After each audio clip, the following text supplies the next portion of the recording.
নমস্কার বন্ধুরা, আমি সঙ্গীতার ফুড অ্যান্ড ব্লগে আপনাদেরকে স্বাগত। আজ আমি একটা নতুন রেসিপি তৈরি করেছি, সেটা হচ্ছে চিকেন পাটিয়ালা। চিকেন পাটিয়ালা তৈরি করার জন্য 1 কেজি চিকেন নিয়েছি, তার মধ্যে আদা রসুন কাঁচা লঙ্কা পেস্ট দিয়ে দিয়েছি, 1 চামচ টক দই দিয়ে দিয়েছি, ভালোভাবে ম্যারিনেট করে রেখে দিয়েছি চিকেনটাকে। তারপরে আমি 1 চামচ গোলমরিচের গুঁড়ো দিয়ে দিয়েছি, আবার ভালোভাবে চিকেনটাকে মেখে নিয়েছি। তারপরে আমি 4 চামচ তেল দিয়ে 1 চামচ ঘি দিয়ে আমি গোটা মশলা ফোড়নে দিয়ে দিয়েছি, দারচিনি, এলাচ, লবঙ্গ, গোটা জিরে ভালোভাবে দিয়ে দিয়েছি। তারপর আমি পেঁয়াজ, টমেটো কুচি আর লঙ্কা কুচি দিয়ে দিয়েছি, সাথে নুন দিয়েছি আর আদা রসুন কাঁচা লঙ্কা পেস্টটা দিয়ে দিয়েছি। কসুরি মেথিটা আমি ভিজিয়ে রেখেছি।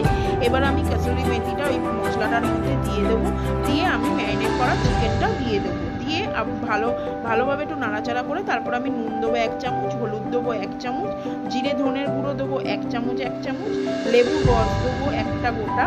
তারপরে আমি ভালোভাবে নাড়াচাড়া করে একটু চিনি দেবো 1 চামচ।